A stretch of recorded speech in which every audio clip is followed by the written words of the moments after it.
चलो जी। Good evening everyone. कैसे हैं बेटा आप सब? जैसे कि हमने लास्ट क्लास में एक चैप्टर फिनिश अप कर लिया था, दैट इज एनवायरनमेंट, राइट? तो जिसमें हमने काफी कुछ पॉइंट डिस्कस करे थे एंड होपफुली कि आपने प्रॉपर तरीके से उन सारी चीजों का रिवीजन कर रखा होगा।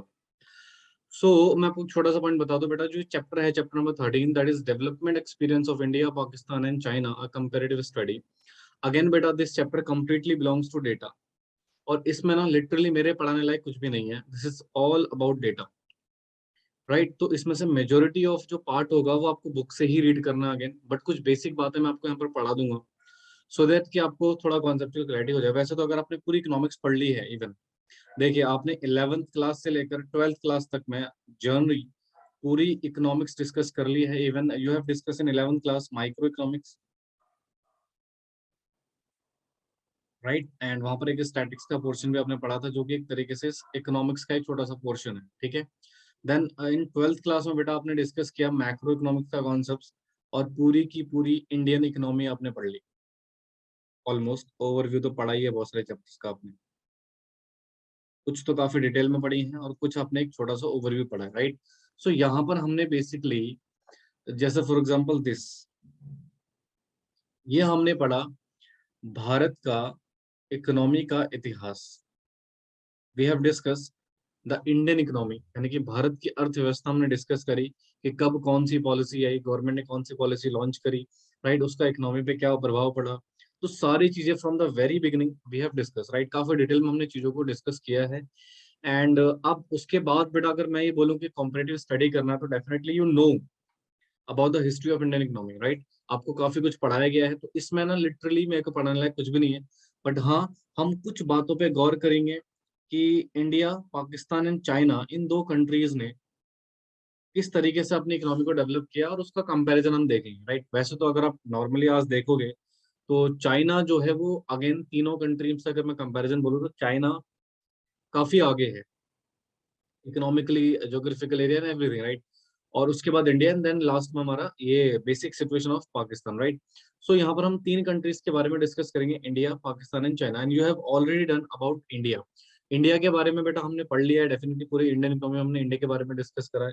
नाउ मैं आपको थोड़ा बहुत पढ़ाऊंगा पाकिस्तान और चाइना के बारे में, कि एक्चुअली देखो पूरा तो पढ़ना पॉसिबल नहीं है।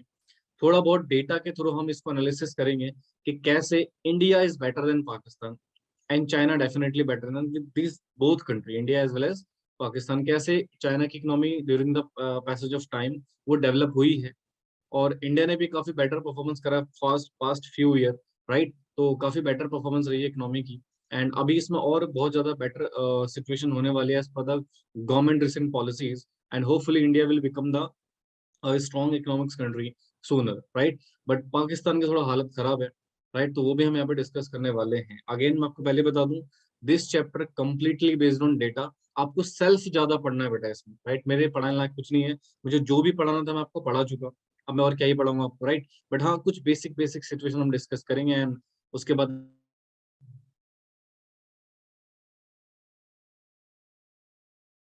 राइट? तो सबसे पहला टॉपिक है हमारे पास, strategy of growth of India, Pakistan and China. तो सबसे पहले हम यहाँ डिस्कस करेंगे कि इन तीनों कंट्रीज ने किस तरीके से अपने इकोनॉमी मॉडल को सिलेक्ट किया, राइट? उसकी क्या स्ट्रैटेजी उन्होंने प्रिपेयर करी, वगैरह वगैरह। जरा ध्यान से देखिएगा प्लीज। कहते हैं आफ्टर इंडिपेंडेंस, आजादी के बाद, India and Pakistan, we are talking about here two country, India and Pakistan, right? तो बिफोर इंडिपेंडेंस तो ये दोनों एक ही कंट्री हुआ करती थी, राइट? फिर then after you know all the partition of India, right? India का पार्टीशन हुआ और एक और देश निकला, दैट इज पाकिस्तान, राइट? तो 1947 में जब ये दोनों यानी कि पाकिस्तान इंडिया से अलग हुआ, राइट? तो किस तरीके की स्ट्रैटेजी दोनों ही देशों ने अडॉप्ट करी फॉर इकोनॉमिक प्रोस्पेक्ट से अगर हम देखें तो कहते हैं adopted almost the similar strategy, यानी कि दोनों ही देशों का जो ग्रोथ प्रोसेस था वो ऑलमोस्ट सिमिलर था, राइट? कहते हैं principal feature of this strategy are under, right? तो सबसे पहले दोनों ही कंट्रीज ने अपनी इकोनॉमी का जो कॉन्सेप्ट था वो किस में रखा, mixed economy model. Mixed economy model का मतलब क्या होता है जी? And you know about the three types of economy, capitalist economy, socialist economy and mixed economy, right? तो मिक्स्ड इकोनॉमी का मतलब सर इसमें ना दोनों ही फैक्टर होते हैं, it may be include the private sector and as well as public sector, right? तो जहां पर दोनों ही सेक्टर, प्राइवेट सेक्टर और पब्लिक सेक्टर, दोनों ही पार्टिसिपेट करते हैं to developing the economic, right. तो सर उस इकोनॉमी के मॉडल को हम क्या बोलते हैं, मिक्स इकोनॉमी। तो इन दोनों ही देशों ने कौन सी इकोनॉमी को अडॉप्ट करा, मिक्स इकोनॉमी। फिर कहता था strategy of growth underlining significance of both private and public sector, right. दोनों ही कॉन्सेप्ट यहाँ पर यूज किए गए, public as well as private. But जो इकोनॉमी में मेन रोल था वो किसको दिया गया, पब्लिक सेक्टर। यानी कि एक तरीके से अगर मैं पब्लिक सेक्टर की बात करूं तो गवर्नमेंट सेक्टर की बात हो रही है यहाँ पे। तो गवर्नमेंट सेक्टर को बेटा यहाँ पर असाइन किया था की रोल ऑफ की starting the process of growth, यानी कि ग्रोथ के रिगार्डिंग मेन रोल किसको दिया गया, public sector, right. Secondary sorry जो प्राइमरी प्राइवेट सेक्टर था वो असाइन सेकेंडरी रोल, यानी कि इसको सेकेंडरी रोल दिया गया। यानी कि सीधी सी बात है सर, जैसे कि आपने कॉन्सेप्ट पढ़ा होगा licensing policy, if you remember, and the classification of industries, right. मैंने आपको पढ़ाया था chapter number 4 around this, right. तो उसमें आपने पढ़ा था कि सर मेन रोल किसका होता था, पब्लिक सेक्टर का। यानी कि जो भी काम होगा पब्लिक सेक्टर के ही थ्रू होगा, प्राइवेट सेक्टर का सिर्फ एक सेकेंडरी रोल हुआ करता था। So ultimately sir this is the basic situation. तो हमने यहाँ पे 3 पॉइंट बेसिकली डिस्कस करे। पहला, mix economy, and mix economy include private as well as public sector. और पब्लिक को मेन रोल दिया गया, पब्लिक सेक्टर को, राइट। और जो प्राइवेट सेक्टर था उसको असाइन किया गया सेकेंडरी रोल, राइट। यानी कि सही में वो पब्लिक सेक्टर का एक सपोर्टिंग विंग था, इसको आप ये बोल सकते हो कि पब्लिक सेक्टर जो ग्रोथ प्रोस्पेक्टस में काम कर रहा था, तो उसको सपोर्ट करने के लिए इकोनॉमी में will also introduce the private sector. That's it, इतना ही रोल था बेटा उसमें, और प्राइवेट सेक्टर को खास मेन अलग से रोल नहीं था। Are you getting my point? Okay, so this is the first point. Now question ये आता है सर, व्हाई ऐसा क्यों किया गया कि पब्लिक सेक्टर को मेन रोल दिया गया अबाउट द ग्रोथ, इसके पीछे क्या कारण है? Why was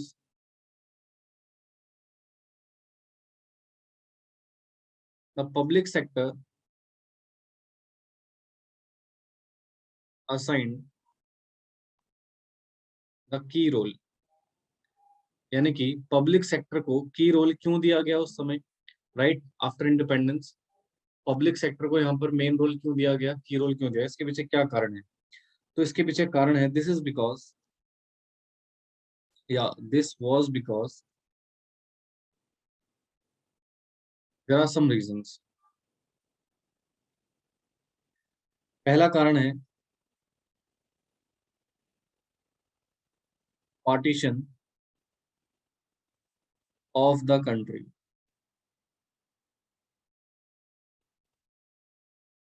had rendered both the economies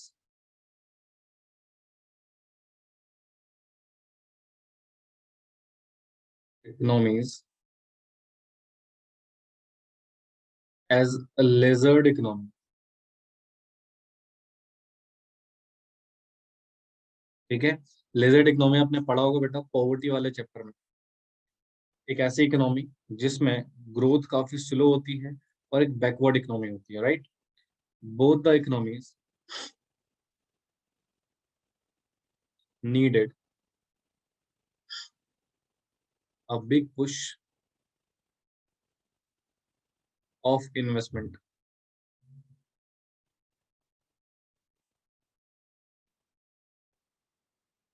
only government sector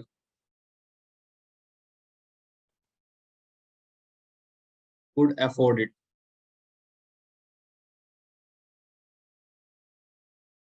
in कारणों की वजह से hence the greater reliance on the public sector। देखिए, बड़ा ही सिंपल सा सिचुएशन है सर, ध्यान से सुनिएगा। कहते हैं सर पब्लिक सेक्टर को की रोल क्यों दिया गया।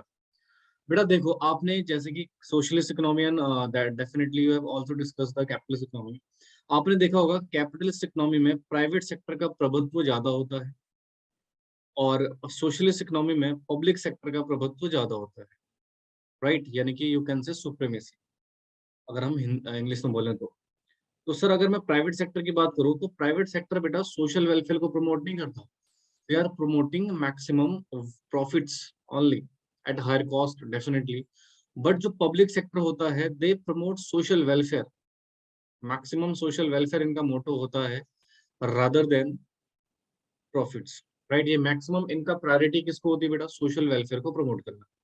ना यहाँ पे प्रश्न आता है सर, भारत की स्थिति क्या उस टाइम पे या पाकिस्तान की स्थिति उस टाइम पे प्राइवेट सेक्टर को मेन रोल देने की थी क्या?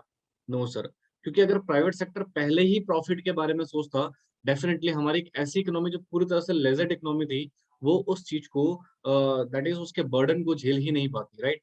तो देखिए, जस्ट बिकॉज ऑफ पार्टीशन, जब इंडिया से पाकिस्तान अलग हुआ, राइट, तो उस टाइम पे पार्टीशन के दौरान बेटा बहुत सारी लड़ाइयाँ हुई, राइट्स हुए, राइट, लोगों के लूट मार हुई, दुनिया भर की चीजें हुई, राइट, फैक्ट्रियों को जला दिया गया, बहुत सारी चीजें हुई थी। तो उसकी वजह से क्या हुआ था, इकोनॉमी में बहुत बड़ा इम्पैक्ट पड़ा था, राइट, जो राइट्स वगैरह हुए थे, जिसकी वजह से लोगों ने क्या किया था, गुस्से में आके किसी के घर तोड़ दिया, चोरियां करी, लूटा, राइट, आग लगाई, फैक्ट्रीज में आग लगा दी, बड़ी बड़ी फैक्ट्रीज में उस टाइम पे तबाह कर दिया गया था उनको, राइट।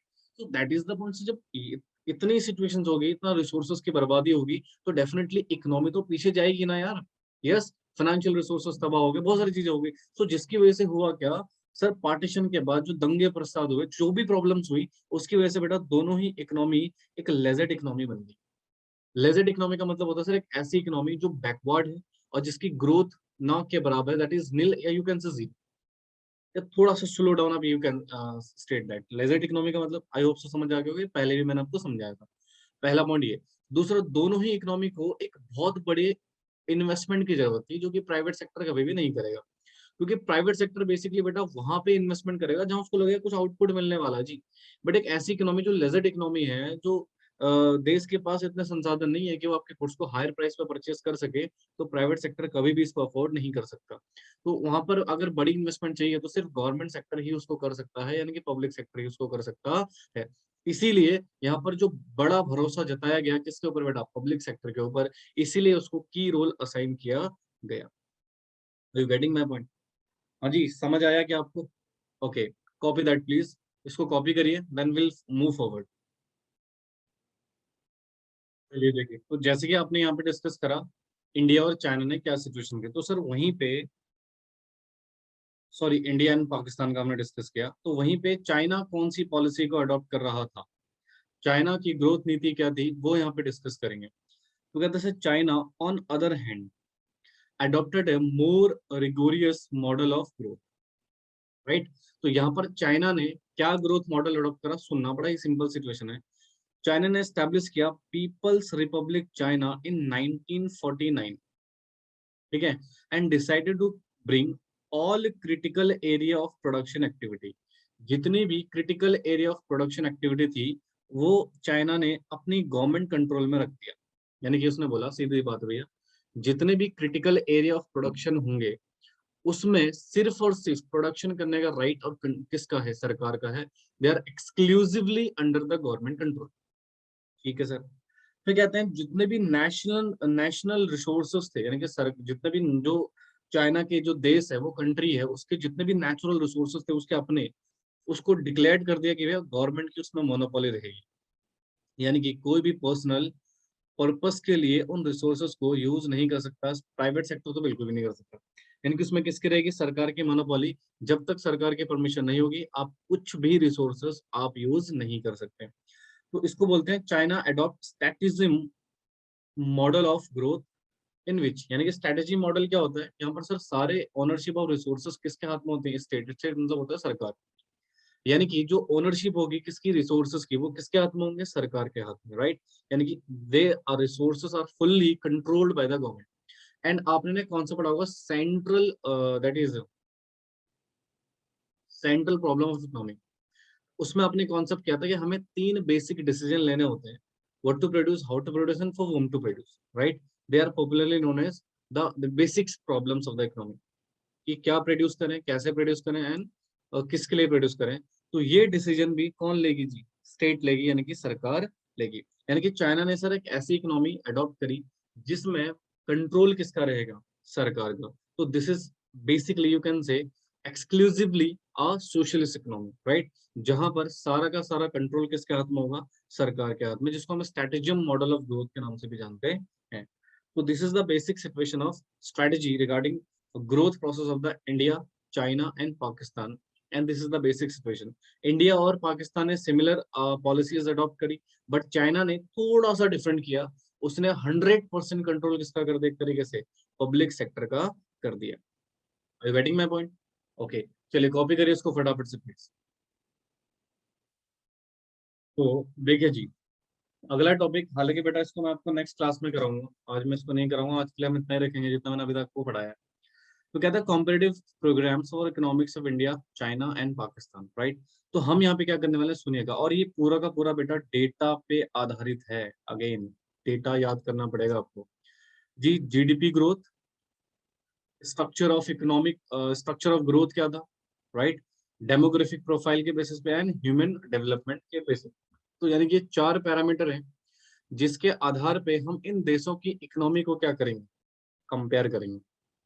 पहला, कि due the passage of time इनका जीडीपी ग्रोथ कैसा रहा है, इनका ग्रोथ स्ट्रक्चर कैसा रहा है, डेमोग्राफिक प्रोफाइल इनकी पॉपुलेशन का क्या सिचुएशन रही है, एंड द ह्यूमन डेवलपमेंट की जो ह्यूमन कैपिटल्स होता है वो किस तरीके से डेवलप करा है इन पर्टिकुलर कंट्रीज ने। तो इसके बारे में हम डिस्कस करने वाले हैं ऑन अपकमिंग क्लासेस, ठीक है। Once this topic is complete then इस चैप्टर ऑल्सो फिनिश, क्योंकि इसके बाद इसमें कुछ है नहीं पढ़ने के लिए, राइट। एक ग्रोथ, एक कॉमन ग्रोथ स्टोरी है, वो आपको बुक से ही सेल्फ रीड करना पड़ेगा, ठीक है। सो इसको मैं आपको पढ़ाऊंगा थोड़ा डिटेल में, जिसमें हम डेटा हम थोड़ा देखेंगे, राइट, कुछ थ्योरेटिकल पोर्शन भी है। तो इसको हम डिस्कस करेंगे फ्रॉम नेक्स्ट क्लास, ठीक है। तब तक के लिए बाय बाय, टेक केयर।